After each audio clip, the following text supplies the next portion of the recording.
We come to dedicate the chapel that is the fruit of prayer and the journey of faith of many people, and especially the time that we spend here on the farm, renewing our peaceful heart, renewing the gift of faith. If you stay focused on Jesus, you will have the graces to get through anything that comes our way. And that's all we have to, that's what we should be concerned about. Even yesterday he said, quit worrying about your bodies and worry more about your souls. The Blessed Mother has said, I will touch those that I wish to have visit the farm. I will touch them on the shoulder and invite them. Some will respond. For those who respond, I will be present to pass out the graces needed for the trying times ahead. The prophetic office within the church is exercised in any way that the Lord chooses to use an instrument to make better known His will and His church and His plan for the redemption of man.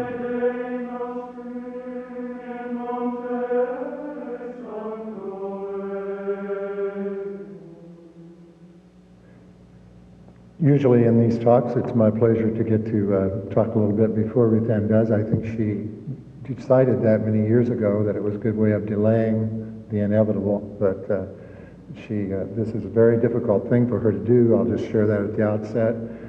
She always says that she feels a bit like a lamb being led to slaughter before one of these talks, and I can attest to that, living with her, that's true. I just wanted to, after Father's explanation of the church about these kinds of things, the Lord still uses that word prophet. Matter of fact, when he said that, it reminded me the other day in a message that Ruth Ann received, Jesus told her that she would begin living the life of a prophet. She would be treated as a prophet. She would be persecuted as a prophet, and she would eventually have the death of a prophet. I'm not sure, I have to go back and read what the death of a prophet means, but anyway, he did say that. So the Lord, and the reward, yeah, I forgot one step. The best part, and the reward of a prophet. So, however that all unfolds, that's the best part. Just a little bit about Ruth Ann before she gives her testimony about how God has worked in our life. Ruth Ann is one of 8 children. She was born in Washington, Indiana, which is 120 miles south of here, southwest of here, I suppose. She attended Catholic elementary and high school for 12 years, taught by the Sisters of Providence out of St. Mary of the Woods, Terre Haute.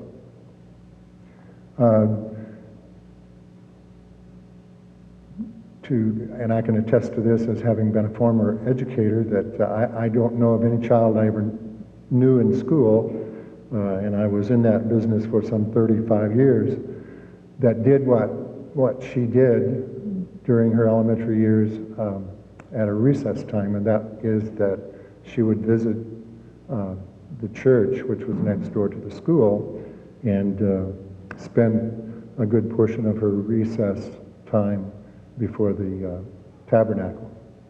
I only taught 1 year in a Catholic school, but I never observed that taking place, I can tell you. So I think probably the Lord had picked her to do what he has her doing a long time ago. Matter of fact, he has told her that.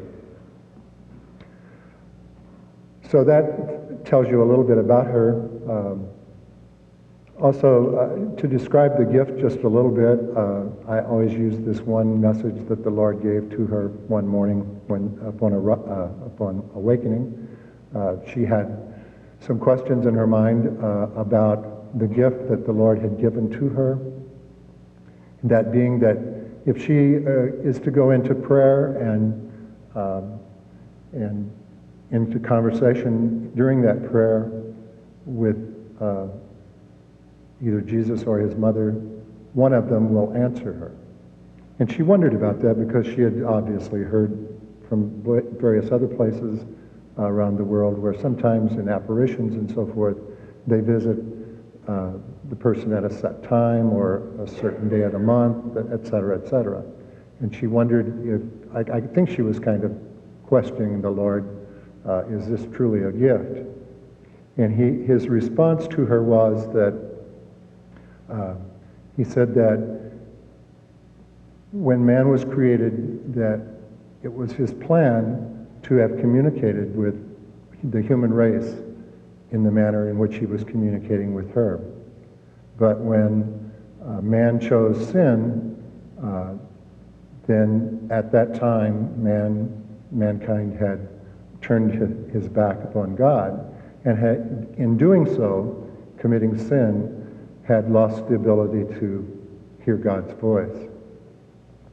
And her response back to that was, well, that still doesn't make any sense to me because I too am a sinner, so I don't understand.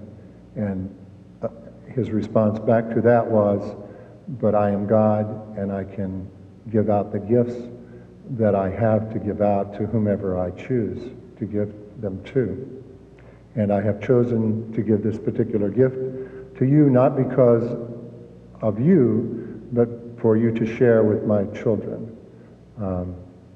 And I have chosen you because I know you are, I know your heart, and you will not abuse this gift.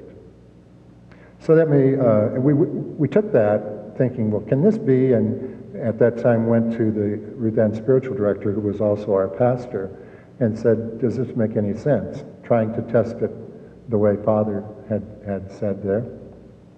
And he said, his response was, well, definitely go back to the story of Adam and Eve. And that is, as far as I'm concerned, he said that's very biblically sound. And that is the way God did communicate with the first human creatures.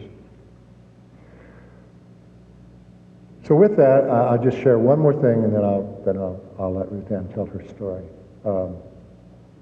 Hopefully what you will get from her story is how good and great God is, and that always he holds out for us a great deal of hope for the human race.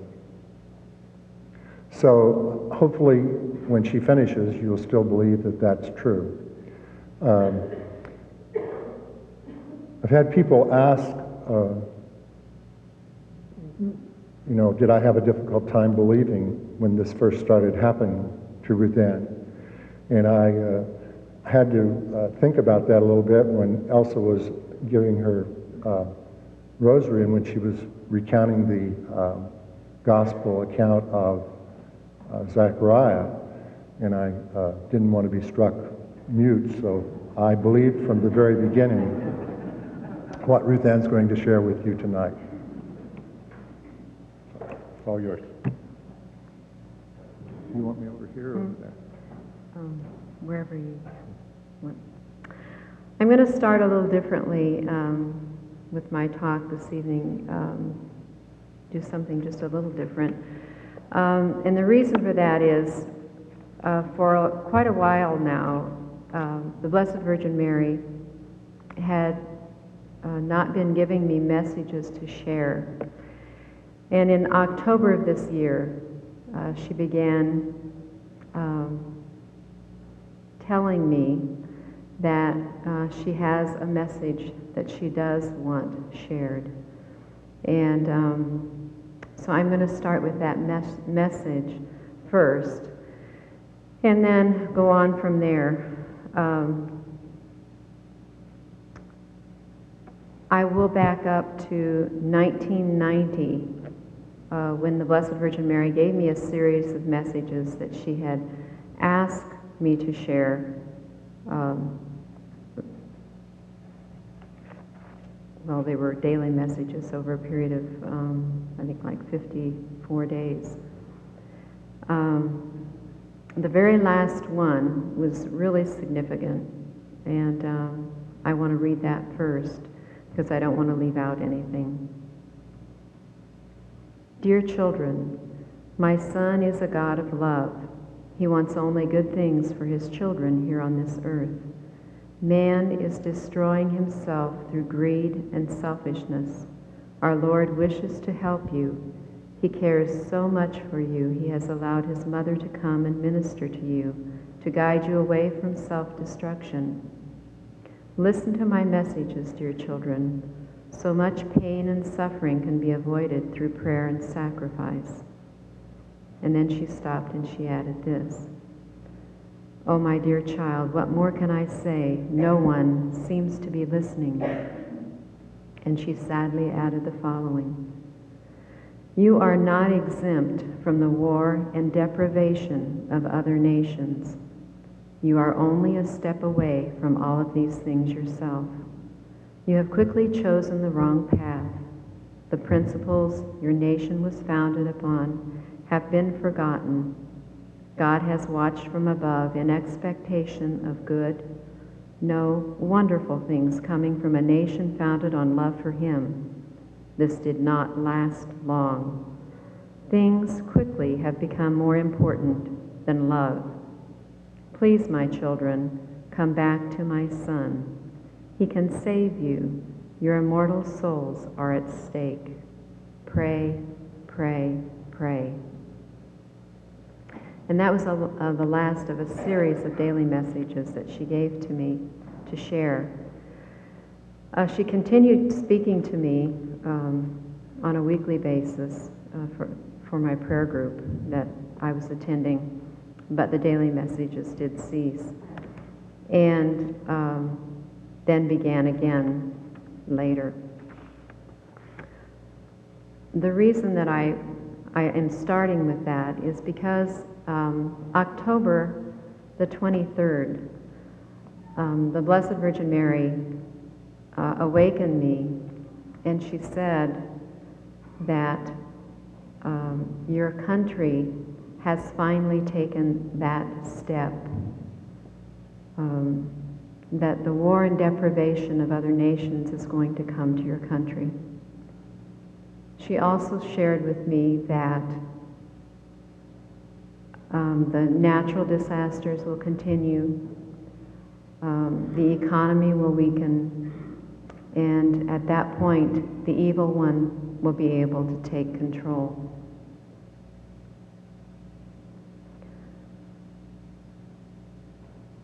I really hesitated sharing this because it's something that I really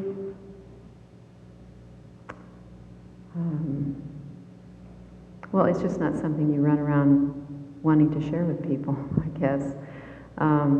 My message has been one of peace, one of love, one of sharing.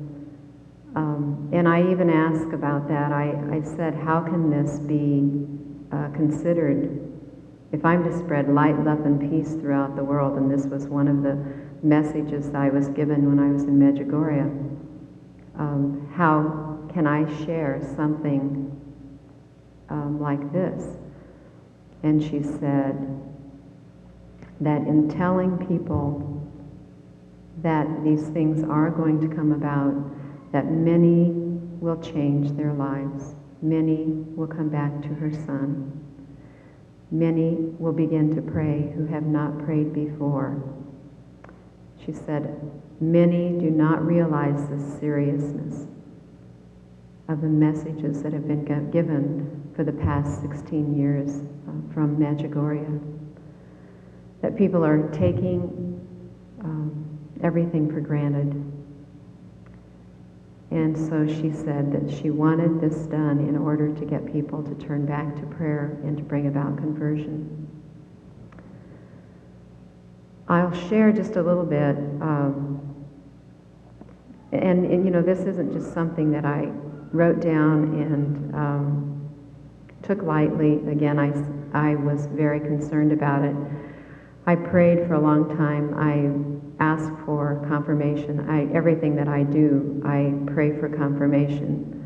And I usually look for at least 3. I've had more than 3 confirmation concerning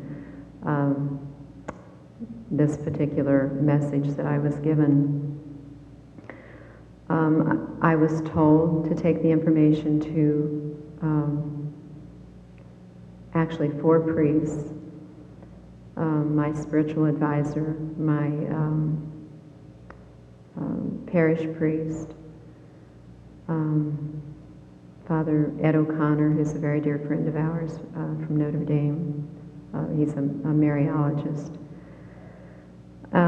And then a friend of ours that I still haven't gotten in contact with, who is also a priest, which I will share with.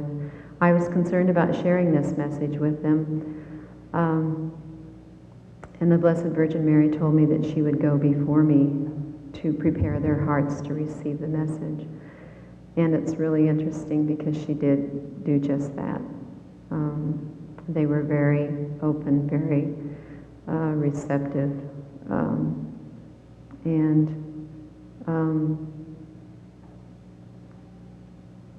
My spiritual advisor continued, I just spoke with him not too long ago, and he said, continue to ask for confirmation for everything that you get. And I said, well, I do and I will.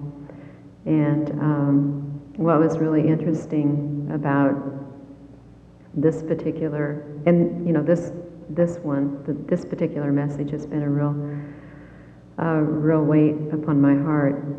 And he, in talking to me the other day, was for some reason brought up Abraham Lincoln, and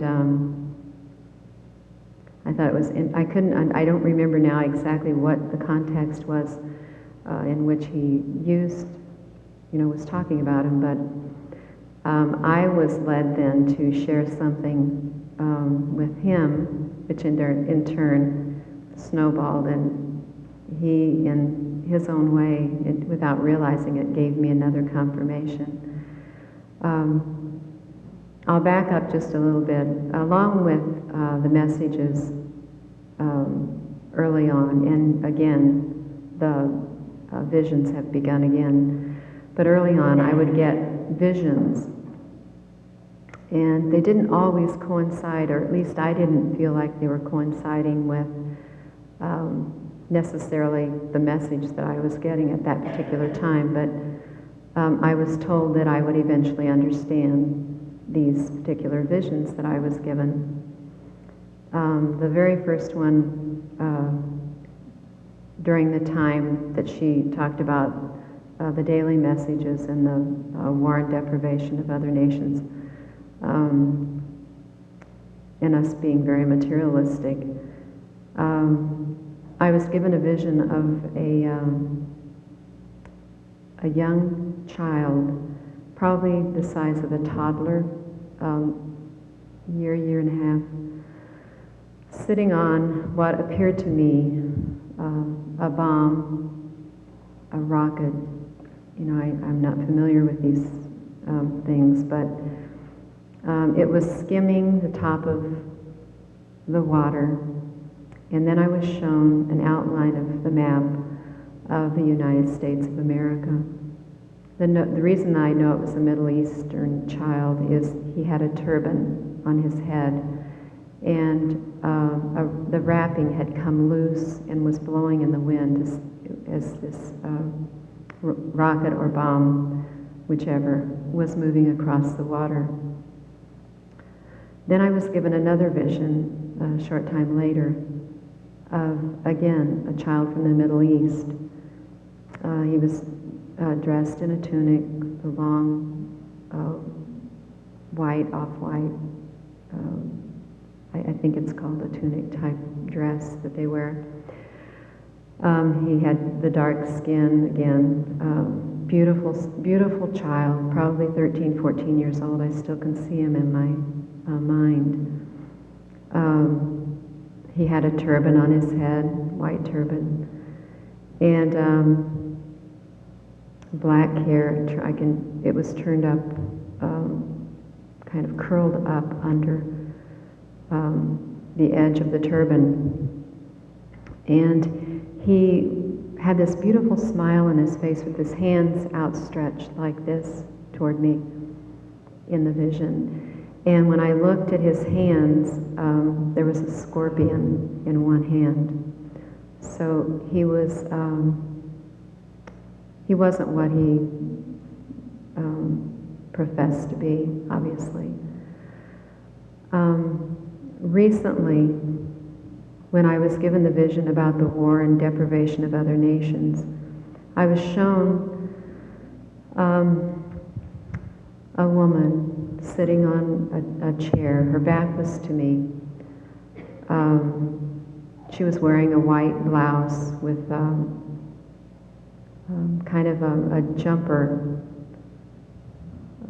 over the white blouse, and it was in red and blue. Her hair was rolled under and turned back, kind of like what you used to see in the not 50s, but 40s. It didn't make much sense to me then, but later I remember seeing that hairdo someplace else. But at her feet was a bomb, and the bomb had been ignited. It had been lit. The fuse was spewing out all different colors, like it was about to explode. I've since decided that, and this is my own interpretation, that this lady was the Statue of Liberty. Now that I think about her hair and her demeanor, that's what it reminds me of. It's not all doom and gloom, I'll guarantee you. She always refers to the light at the end of the tunnel. She refers to continuing to pray. If she didn't feel there was hope, she wouldn't have so many of us praying and going out as messengers to spread the word that we need more prayer, that it's time to turn back to God, that it's time to go to confession, that it's time to go to church, it's time to receive the sacraments. If you're not Catholic, it's time to go back to your own church. It's time to pray. I will begin with, now I will go back to the beginning, to the time when all of this began in our lives, kind of when the Lord kind of turned everything upside down for us. I had experienced poor health for about 8 or 10 years, and went to a charismatic mass and received a healing at that mass, one that I didn't expect. From that point on, it gets better. I continued to get well. Each passing day I felt better. Pain was relieved from me. Every time I would go to the doctor, he would take me off of a different medication. The healing was not overnight. It was a gradual healing, which took months. But it was very powerful.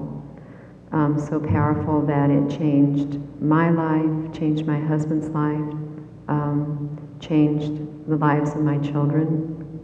We have 3 daughters that are all grown and married with 5 grandchildren.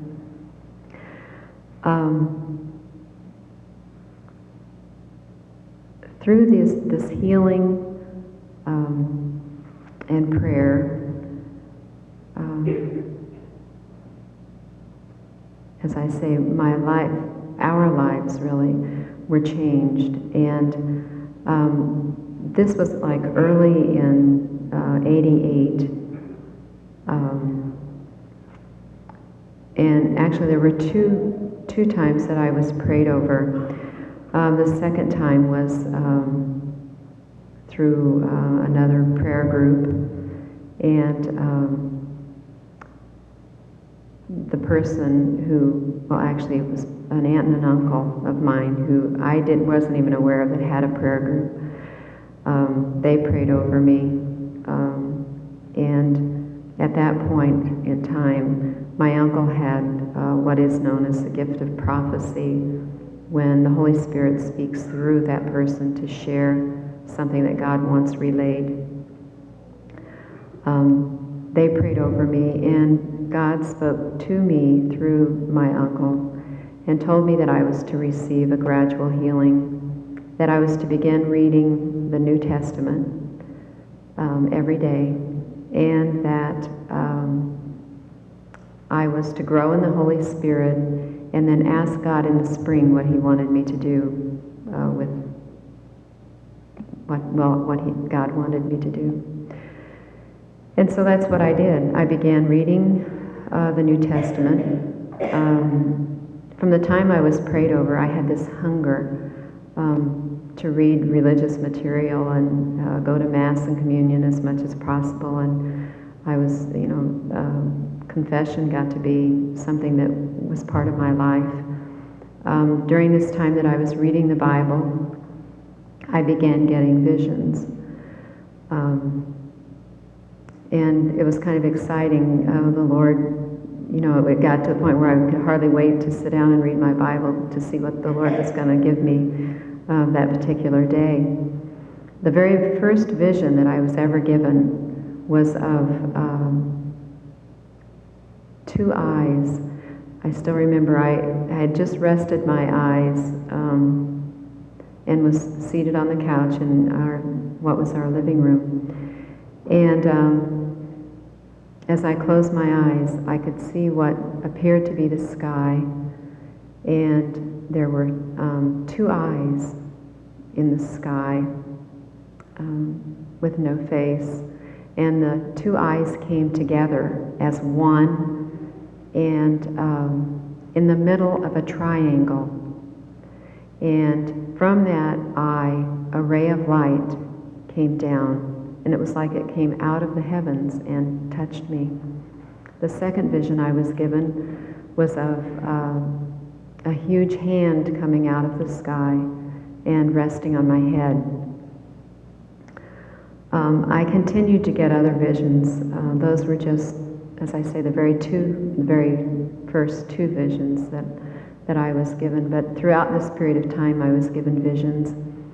And never really necessarily understood what they meant, but the Lord said it wasn't important that I understood what they meant, that eventually all of the things would fall into place, that it all would become clear someday.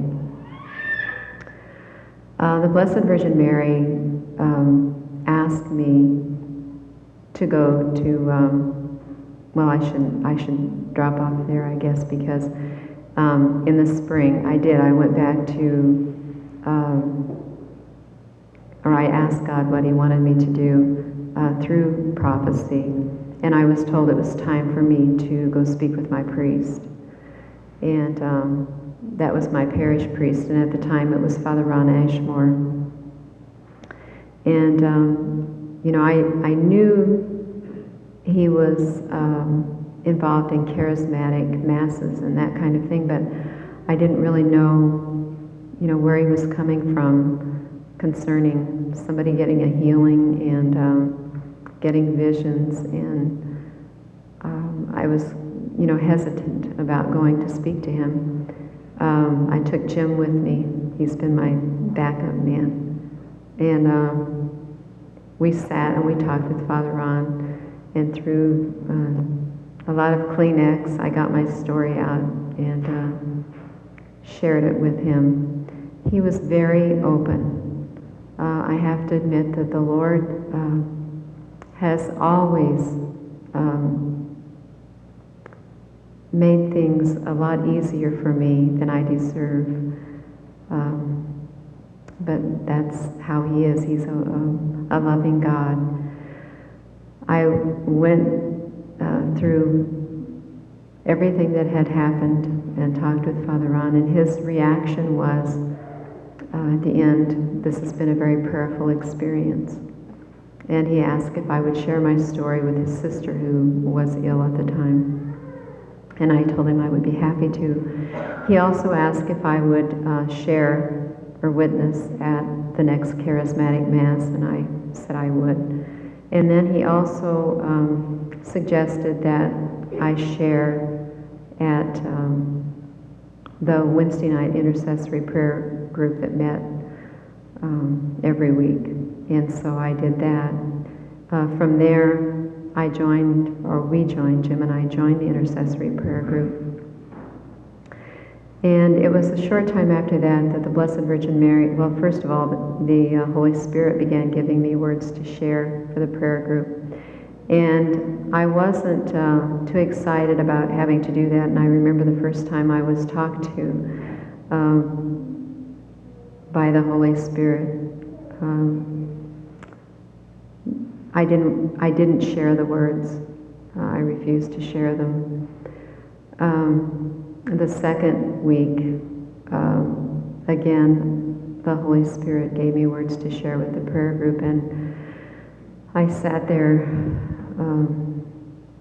with the full knowledge I should be sharing them, but I wouldn't. And the lady next to me, the Lord has a way of getting his way. The lady next to me said, "You've received words from the Holy Spirit and you're supposed to share them." And I thought, oh no, somebody knows. And so I sat there for a little bit, and she said, you know, something to do with the scripture, if you don't speak them out, the words will cry out, or the rocks will cry out, something to that effect. And she said, they've been given to you to share. And I said, well, if you know I'm getting words from the Holy Spirit, you tell them. And she said, I don't know what they are. All I was told is you've received words from the Holy Spirit to share with the prayer group. So from that point on, I knew that it was something that I had to do. As Jim just told earlier, I'm a very private person, and it's very difficult for me to speak out. I've always been one of those people who would rather let somebody else do it, and I'll follow. But I don't like to be the person to have to take a stand on anything. That kind of thing is really difficult for me. So the Lord has really pushed and stretched me, even though I haven't been very willing, as He's done the pushing and stretching, pulling.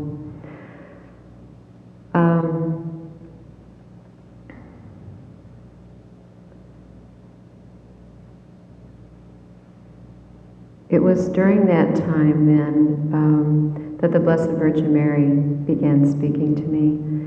And again, it was something that I didn't want to do. And I wasn't receptive. But as I say, she has a way, or the Lord has a way, and so does Our Lady have a way of getting what they want. And eventually, I shared the messages with the prayer group that she gave me. And at some point, she said that she wanted me to go to Medjugorje, that she wanted to share a message with me at Medjugorje. And I didn't really understand why Medjugorje, because if she could speak to me here, why did I need to go there? But it's interesting how they get you to do what they want you to do. Father Ron Ashmore was taking pilgrimages to these special places. He had already taken a group the year before to Medjugorje, and they were getting ready to go again. And so Jim and I did what we were told. At this particular time, there still wasn't a complete healing with my heart. I had they call it atrial tachycardia, where sometimes my heart will race out of control. And I was having to go to the emergency room because they hadn't found a medication yet to keep it under control. And they would stop my heart and start it. But anyway, when she said, go to Medjugorje, and the doctor had said, the other thing, he had said, I really don't want you getting more than 10 or 15 minutes away from a hospital. But when the Blessed Virgin Mary said she wanted me to go to Medjugorje, I assumed at that point in my life that she was going to take care of my health problems. So we went. That was, that was it. We just went. And lo and behold, I had no problems while I was there, obviously. And she did give me a message while I was there, and it was a very important message. As I repeated, I'll repeat the words that I said earlier. One of the things was, she said that I would spread light, love, and peace throughout the world. It would begin with my family, my prayer group, and it would grow larger. That I was not going to have to do anything. It would all be done for me. And it's interesting how, I didn't understand all of those things at the time, but it's interesting how it's true. She has literally taken care of everything. When we've needed something done, she's sent somebody. She's touched the heart of somebody. Everything has been literally done for me.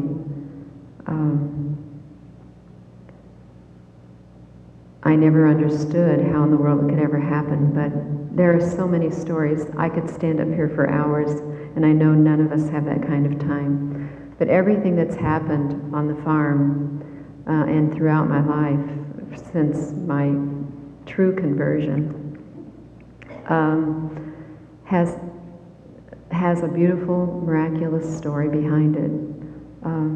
Whether, before I just was so blind that I couldn't see God working in my life. I was so busy with, I was so busy with my life, doing the things that I wanted to do and doing the things that,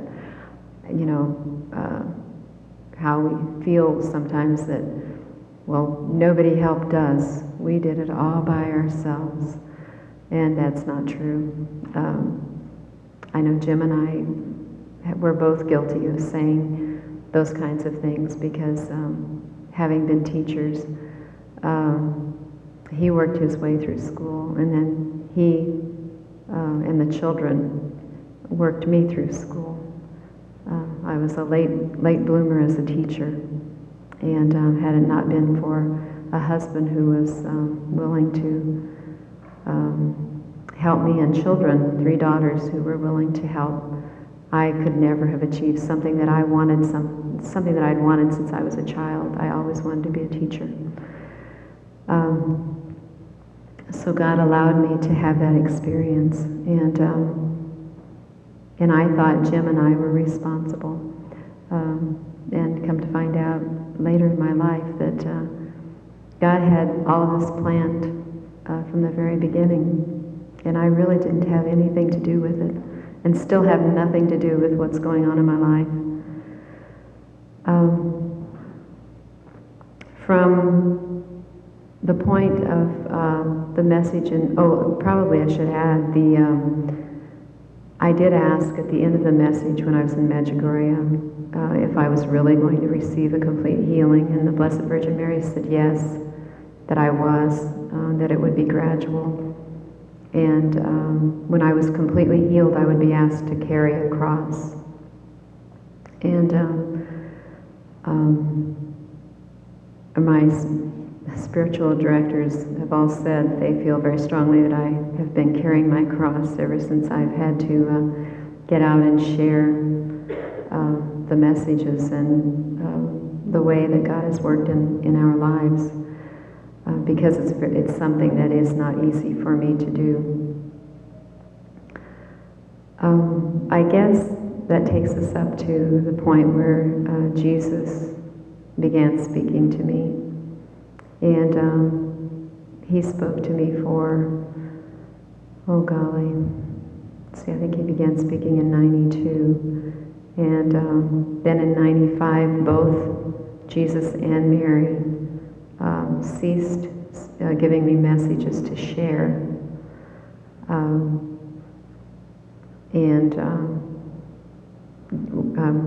Continued to give me daily messages for my own, well, actually for the farm and the things they wanted done at the farm, and also encouragement for the things that I was being asked to do. At this point in time, again, the messages have begun again to share. They've never ceased. I've been, awakened every morning for years, between the hours of midnight and 6 o'clock in the morning. And Jesus and Mary both speak to me and give me a message. And the only time that I haven't gotten a message is during Lent. Sometimes Jesus will withhold his voice, his messages to me for a week. And the very first time he did that, it really kind of scared me, and I was afraid I'd done something wrong, and that he was punishing me. And I was told later that it was because I had become too attached to the words and to the gift, is how he put it, to the gift, and I should be more attached to the gift giver. So it was just his way of making me aware that I should be more attuned to him and not necessarily what he was saying to me at that time. The messages that I've been given over and over and over again is pray, fast, do penance, receive the sacraments, get back to confession. If you are not part of a prayer group,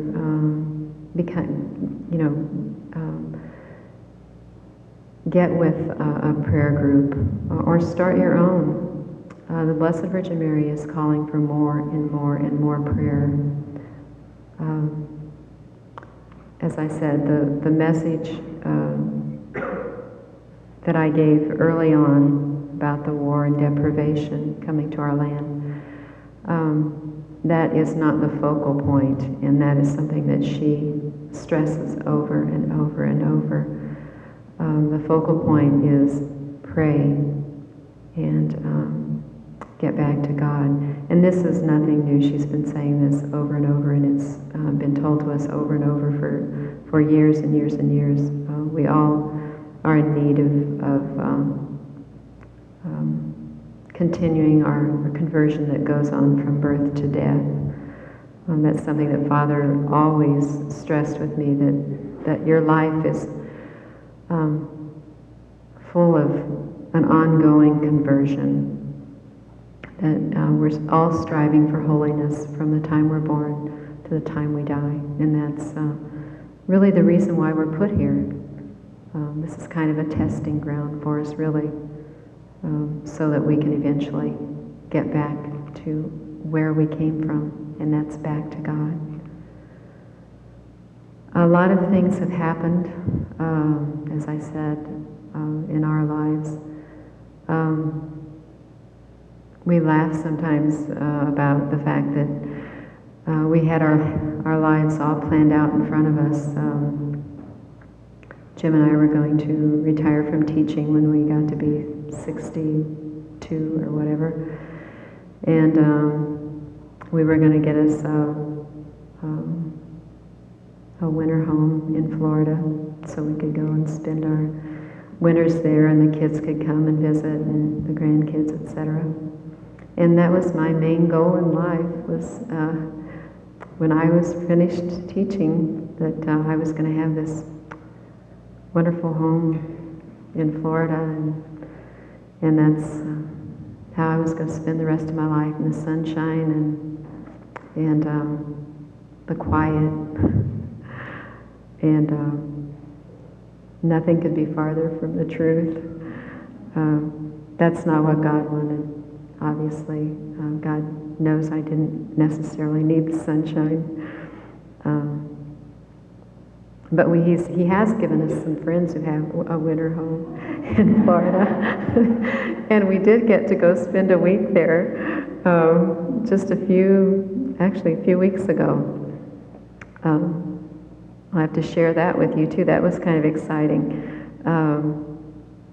I was watching a tape that a friend of ours, we had not gotten to go to the Medjugorje conference this year because of other plans that had come up, and so a friend of ours who comes to the farm had gotten the tapes and had loaned them to us, and I was finishing up watching one of the tapes, and as a matter of fact, I think it was Michael C. Brown or somebody was talking, and he kept referring to being able to be in the presence of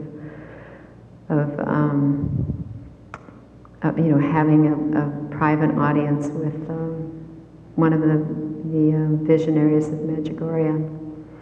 And I, in my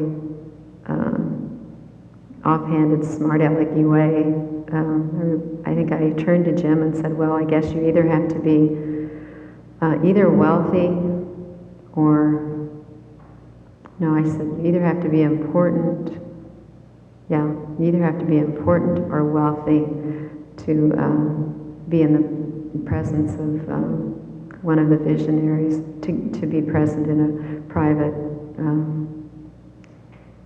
audience, when Mary appears. And I no more said that than the phone rings. And these friends of ours that their parents have a winter home in Florida, well, he called and he said, my parents, at their church, they're going to have Yakov, the youngest visionary from Medjugorje, and their prayer group is going to have just a small group, a small gathering, 10 or 12 people. And Mom and Dad thought you might like to come down and be with them when Yakov has one of his apparitions. And of course, Jim and I jumped at the chance. I don't think I ever did share with them. I didn't have the nerve to share with them how that had all happened to me.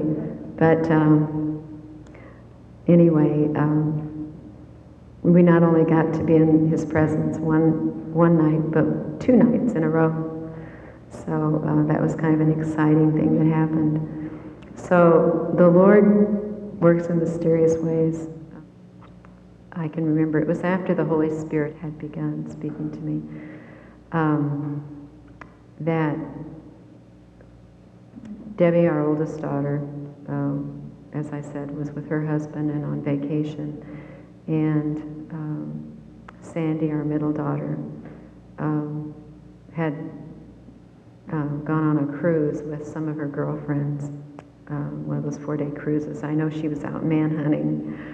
I'm sure that's what young girls did back then. And then our youngest daughter, who's the 2 older ones are teachers, and the youngest one's a nurse. She was out on the East Coast getting some kind of an award for her nursing. And we were used to checking in I don't know if your families are like that, but we usually check in every day. At some point, somebody will call and say, you know, how are you doing? Da da da. I just have a minute, but I just want to make sure, you know, you're okay. So they live in Bloomington. We're all right there, and I was having a hard time with all of them being gone and not being able to get in touch with anybody, and nobody obviously was calling home. And I remember doing the laundry. I was folding the laundry, and I was praying as I was doing the laundry, and I asked the Holy Spirit. I said, you know, I just wish you would tell me that all three of the girls are okay. And God spoke to me and said, Holy Spirit said, well, I'll begin with your oldest daughter. First of all, he said they were all okay. And then he said, I'll begin with your oldest daughter. She is in the field in Birmingham, Alabama, with her spouse. I am giving him a special blessing. And I am also blessing the female child that she carries within her womb. And I was really God because, you know, that was the first I'd heard of it. And I remember asking him to please repeat what he had just said. And I don't even know what he said about the other two at that point. But I was so taken in by what he had told me about this little baby girl that Debbie had within her womb, and that he was giving her a special blessing. Then I was just really excited about it, and this was like on a Saturday, and Debbie got back on Monday, and when she called to let us know she was home, I said, "Guess what, Debbie, you're pregnant." And she said, "What?" And I said, "You're pregnant, you're going to have a baby." And I said, "It's going to be a girl." And she said, "Oh, Mom," she said, "why are you telling me that?" And I said, God told me that this is going to happen. And she said, "Well, I'm hanging up right now and I'm going to the drugstore. I'll be right back." And so she calls me back a little bit later and she said, "Mom," she said, "no," she said, "it's not true." She said, "I'm not pregnant." I said, "Debbie, God doesn't lie." And she said, "Well, I'm making an appointment to go to the doctor." So she went into the doctor's office and they did a blood test on her, and sure enough, she was pregnant. And then throughout this period of time, I was shown little Dara. She's now 7 years old. This beautiful little baby. I was also shown all of my grandchildren. I was told when they would be born, what sex they would be.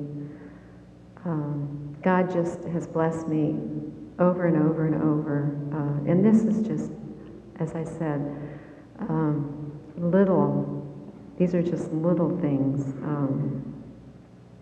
I mean, you know, as I said, if I had the time, I could go on and on and on, telling you so many stories. But I need to back up and get on with what happened with the Medjugorje message.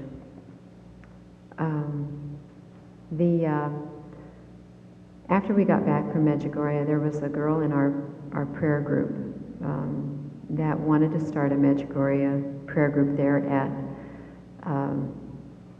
St. Charles. And she asked Father Ron if it would be okay if she started this prayer group, and he said sure. And so she actually was the one who began the Medjugorje prayer group that is now existing at the farm. She kept inviting me to come, and I never went. Finally did attend one meeting, and I thought it was too much prayer for me because it was 3 rosaries and scripture readings, and well, it was just a lot to it, and it took a long time. And I didn't feel like I had that kind of time to put into prayer. That was still my mentality.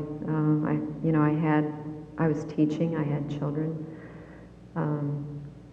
At that point I was giving talks. So I didn't really feel like I had a lot of time to devote. And plus we had the Wednesday night prayer group. I didn't feel like I needed another one. But lo and behold, God had plans that he wanted to see fulfilled, and he went about working away, planning away. Jim invited our Wednesday night prayer group out to the farm for a wiener roast, and it wound up being on the same evening that the Medjugorje prayer group met. And the lady called and asked if we would mind if she brought her prayer group out to the farm for the wiener roast, because a lot of them attended both prayer groups. And Jim said, sure, that's okay, what's another hot dog? And I remember thinking at the time that was pretty presumptuous on her part, for her to ask to bring her prayer group, out to the farm. But I had decided that I would put the prayer group down in the family room, and they could go ahead and do their prayer, and we would go ahead with our wiener roast, and they could come out when they were finished praying. Well, that's not what happened. What happened was the girl that was in our prayer group who played the guitar brought her guitar. We all sang and praised the Lord, said the 3 rosaries, had a wonderful time, then we all went out and had the wiener roast.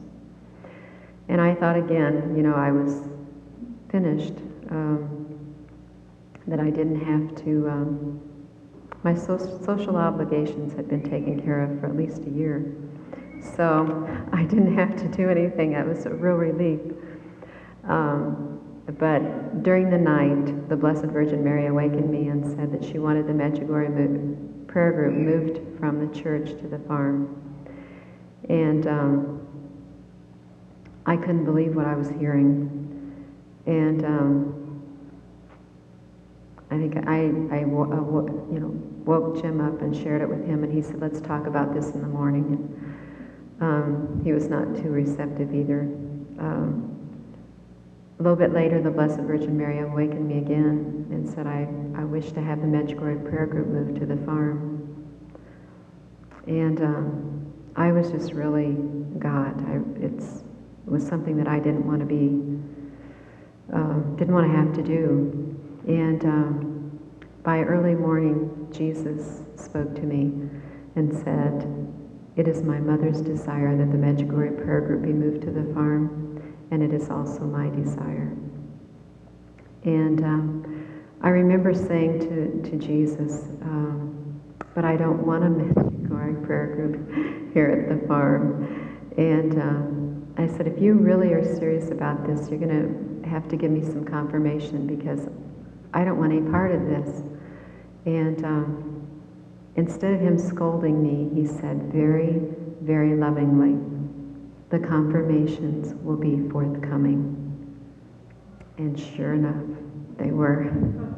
The very next morning, the lady who had started the Medjugorje prayer group had been inspired or spoken to by the Holy Spirit, had been told that, well, when she called, she said, I know you already know this, Ruth Ann, but we're to move the Medjugorje prayer group to the farm.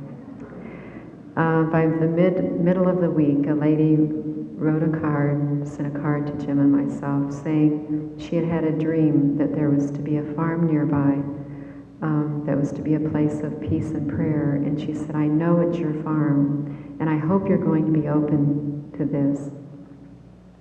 So that was 2 down. And by the end of the week, we had gotten the 3rd confirmation. And we took all this information to our priest, thinking surely he would say, no way will we, move a prayer group out of the church out to a farm. And his reaction was just the opposite of what we had expected. We thought we were going to get let off the hook, and that it would be Father's fault.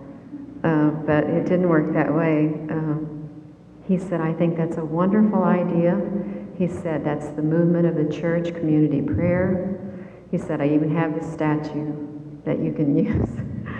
And so, needless to say, the Medjugorje prayer group was moved to the farm. And as I said, we began in our family room, and with about 40 people. It continued to grow. We met every month, the third Sunday at 3, so that people would remember the time. And it just continued to grow. Our house wasn't that big, and we were moving furniture out of the bedrooms, out of the living room, putting folding chairs. People were sitting on the stairwell that led upstairs, into our family room, into the kitchen, out onto the back porch. Obviously, we outgrew. There was over, I think the last time we counted, we had 120 some people, and we said, our house can't take this. I'm afraid the stairwell was going to fall or something. And about that time, a group came forward that later became incorporated as Mary's Children. It was a prayer group from my hometown, our hometown. And they asked if we would be willing to have a statue of the Blessed Virgin Mary out in our backyard, which was our field at that time. We still had horses.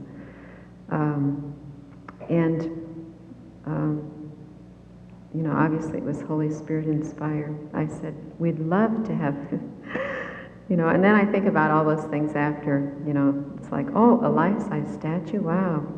That'd be great to have a life-size statue. And then the more I thought about it after I'd accepted the statue, all I could think of is, oh dear Lord, people are going to see this from the highway.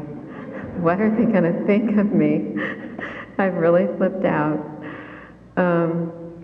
But, you know, I knew that it was something that the Lord wanted, otherwise it would never have happened. They also came forth and published the messages in the booklets, the 4 booklets of that series of messages that I was given over that period of time. Then they also realized that we were going to need a shelter come fall, because obviously we weren't going to fit in our house anymore. And they decided to build a shelter out in our backyard. And I still remember coming home from school one day, and I never realized how big it was going to be. And when I came home and I saw it all staked off, and I remember thinking, this is horrible. This is absolutely horrible. My backyard's being destroyed, and I can't do anything about it. And I remember that evening as I was clearing up the dishes, and I was standing at the sink and complaining out loud, or well, not out loud, but complaining, and thinking, hey, there's something wrong here. You know, I consecrated this farm to the Blessed Virgin Mary and the Sacred Heart of Jesus. I'd done it a long time ago. Actually, I did it after we couldn't get it sold. We tried to sell it 3 times and nobody would buy it. They'd tell us how beautiful it was and ask us why we wanted to leave. And then nobody would buy it. And so after nobody would buy it, I decided I'd consecrate it to the Immaculate Heart of Mary and the Sacred Heart of Jesus. And I told the Blessed Virgin Mary, I said, I want you to make this place beautiful for other people. I can't do anything. I don't have the funds to do it. But I'm giving it to you, and I want you to make it beautiful. And she's done just that, and in so many amazing ways. But I've gotten off the subject. I remember standing at the sink, and I was doing the dishes, and as I said, complaining about this huge building that was out in my backyard, and thinking how ugly it was. And I even said to the Blessed Virgin, well, I didn't really think she was listening. I just was talking And I said, you know, I consecrated this farm to you, and I really was in hopes you'd make it beautiful. And I said, that barn out there is ugly, and it's making this place ugly. And all of a sudden this voice said to me, that barn is to shelter my homeless. And it was as though she was ready to cry. It was like I just hurt her very deeply. And needless to say, I was quiet after that. I didn't complain anymore.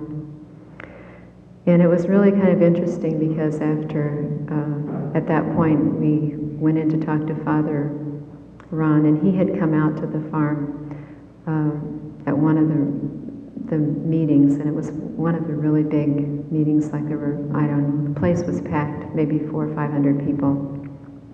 And he had shared with Jim and myself later, he said, you know, it was really touching to be there and pray the rosary with all those people from all these different churches, and the children running around and, you know, being comfortable, and animals, you know, milling around. And he said, you know, it was kind of like everybody had found common ground, kind of like a shelter for those who didn't have a place to freely pray the rosary. He said it was just a really profound experience. And I said, stop, wait a minute. I said, then I shared with him what the Blessed Virgin Mary had said about a shelter for her homeless. And he thought that was a pretty profound confirmation that he had just spoken. Golly, from that point on, after the shelter, the Blessed Virgin Mary had shared with me that she wanted a chapel at the top of the hill. And we didn't know how in the world that would ever come off either, but it's amazing, again, what God can do and what Our Lady can do when they want something done. I had also been told that Jim and I would be moving from where we were living, that eventually the place where we were living was to be a retreat center manned by retired priests. We didn't know how all of these things were going to unfold. But we were moved right next door. She told me later that she wanted me on the property adjoining the farm. And again, we didn't think that was going to be possible either, but through the providence of God, this lady came to us in the store and said, I want to tell you something that I don't want you to hear from the neighbors. We're going to be selling our house, and we've decided to build a new one. And so Jim proceeded to say, well, before you sell it, please contact us. I think I have a buyer. And in order to build the chapel, we had to have that property because I want to say, the piece of land where the drive is and parking lot was connected with that particular piece of property up on the hill. So that had to transpire in order for us to ever get the chapel built. Also, another thing had to happen. We had to have access from the road behind that property. And a lady came to Jim actually after church one day, and she said, I think our property adjoins yours. And Jim said, well, yes, it does. And she said, well, I just wanted to let you know that I've heard that you're going to build a chapel up at the top of the hill, and I want you to know that I will grant you access to that chapel that I will donate the land so that you will be able to get into the chapel. So all of these things, it just goes on and on to even the people that God sent into our lives to help us. Obviously, we didn't have the funds to do the things that needed to be done, but God has seen fit to send people into our lives that were able to help us get the things done that needed to be done. Also, in the prayer at the farm, we started out with the Medjugorje prayer group every third week, every third Sunday, and then it went from every third Sunday to we also included a Saturday prayer group. Then a priest who taught me when I was in high school came one day, and he was touched. Obviously the Lord had sent him. And he has been coming every weekend for the past almost 3 years now, saying Mass every Saturday at noon. And then having recently, since the chapel, we have exposition of the Blessed Sacrament from noon until 3, or from right after Mass until 3. And then he stays and hears confessions until the last confession is heard. We have benediction at 3.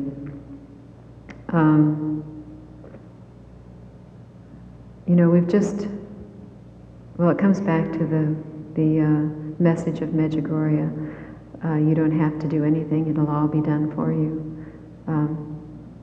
God has just taken care of everything that is needed to be done. The next, I hope it's the last project that Our Lady has asked for, is a guest house on the property.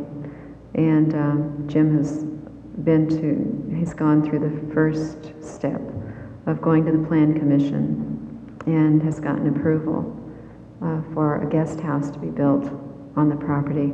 A lot of people say they would like to come to the Marian weekend that we have in May and in October, but they can never find rooms to stay because Bloomington is such a busy place. That it's difficult to find rooms. So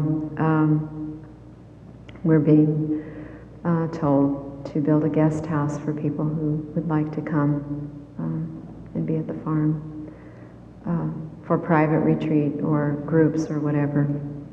I'm sure the Lord will take care of that too. The Lord has asked of me, besides sharing,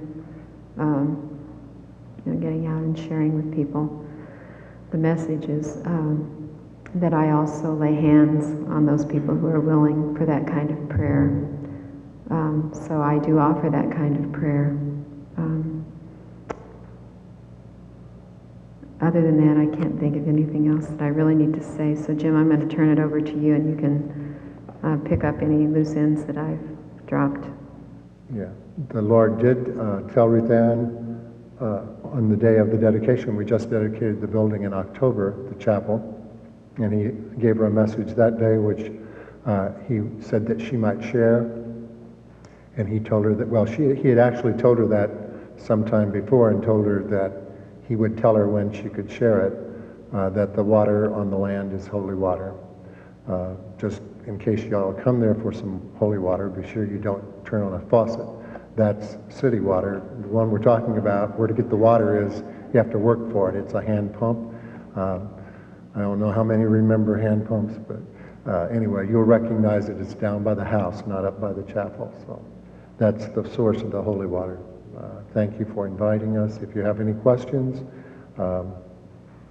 we'd be happy to entertain Ruth Ann Wade. If anybody has a burning question that they would like to ask.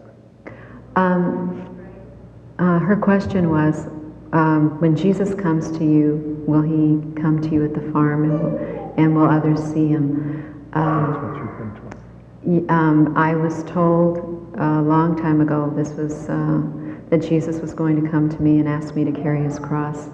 And I think you said I think he did others say others would see him. That has not happened yet. I mean, I don't think it's happened. I mean, I've had some pretty profound dreams where Jesus has come to me in a dream and has, talked to me and shown me things, but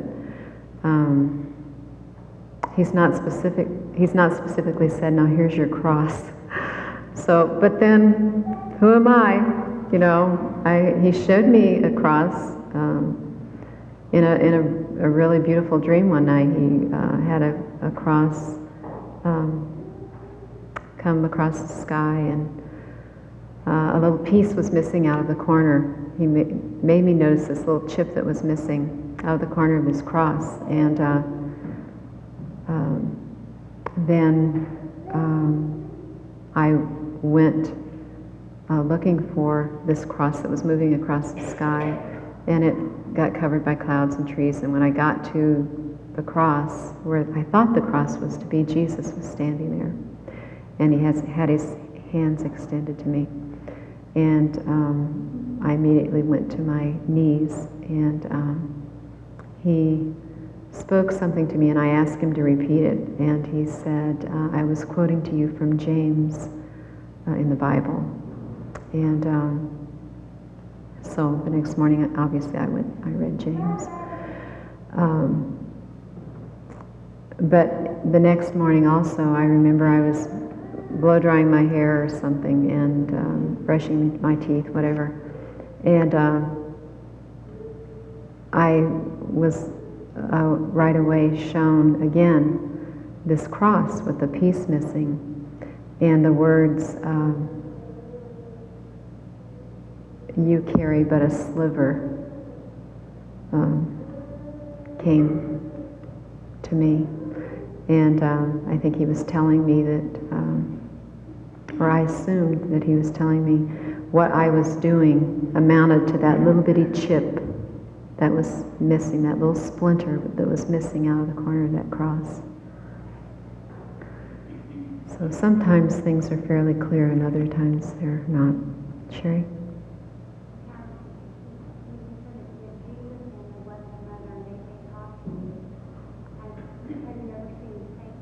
Yes. Her question was that Jesus and Mary, talked to you. Have you ever seen Satan? And the answer is yes. I have seen Satan. I've seen him more than once.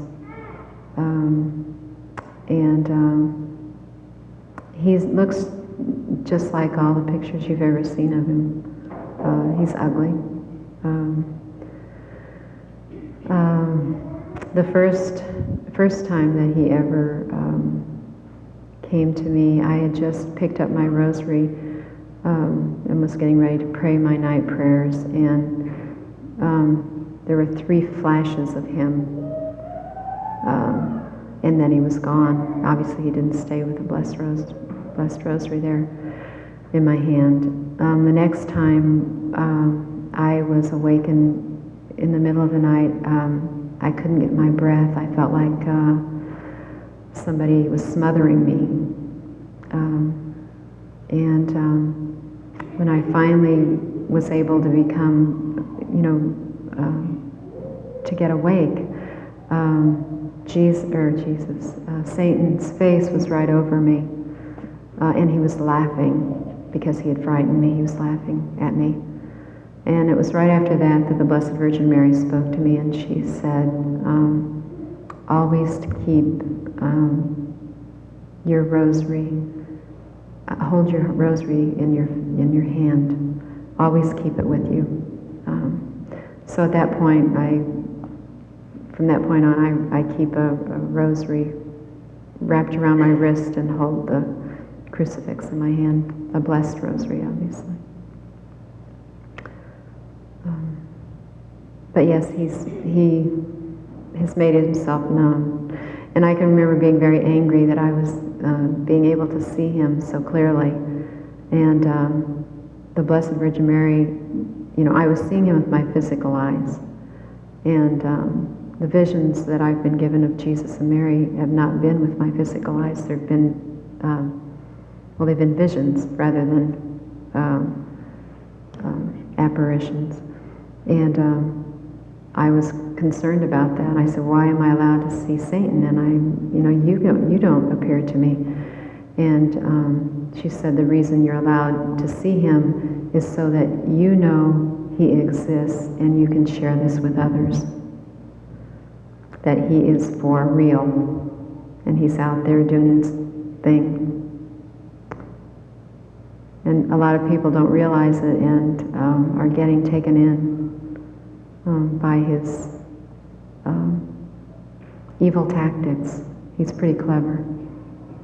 I don't want to give him too much credit, but God's, in control here. He's not. And Mary will crush him. She will destroy him. That's been said over and over. So we know who the winner is already. Yeah. This is a message from the Blessed Mother this morning. Child, the words spoken to you by my Son should be of great comfort to you. You have a difficult time with the gift that has been given for you to share. As time moves forward, it will become more and more difficult for you to share these words. Know that the love of God is allowing you to be a messenger to carry these words far and wide. You're being asked to do something that was asked of the disciples of old. Does this not please you? It should be of great comfort to you to know that God is asking you to go forth and spread the word that man must make ready his soul, that the hour of justice is at hand and time is running out. Man is destroying man and the world around him. It will only get worse, child. It really sounds positive. The war and deprivation, the time of abomination and desolation is at hand. Man must prepare. He must prepare heart, mind, body, and soul. Most of all, he must get right with God. Return to your churches. Get back to God. Confession should be a must for all Catholics.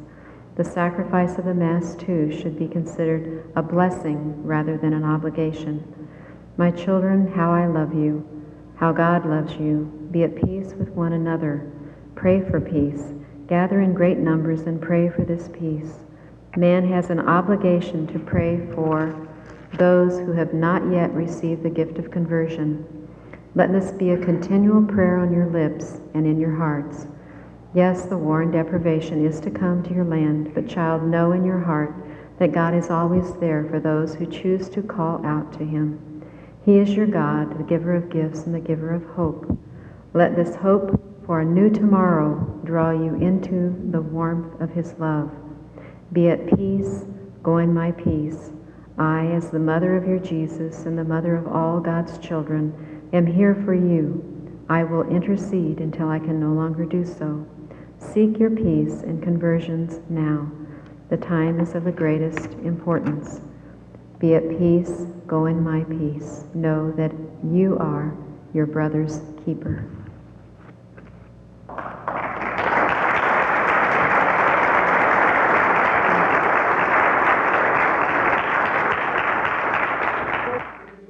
In a message of November the 10th, 1999, the Blessed Mother said to me, "It is the desire of my heart that my priests be used here at the farm for retreats. You too will be witnessing and praying with the people." When I said retreat center manned by retired priests, that is exactly what I meant. I have said it is my desire that you have a retreat every third weekend of each month. On November the 12th, 1999, Jesus said to me, "My mother desires a retreat every third weekend here at the farm. It is to be guided and directed by her priests. Seek only to please me and not man. I am your rock, your fortress, and the one who has set all this in motion. Walk with faith and trust, and know that as all things fall into place, that not your will, but God's will be done." On November the 14th, 1999, the Blessed Mother said this, "The 10 Commandments and the Catechism of the Catholic Church are to be your guide for the retreats. I will bring those whom I desire to come, just as I have done before." On November the 19th, 1999, the Blessed Virgin Mary said, "Jesus will be adored in the Blessed Sacrament during these retreats. Be not afraid."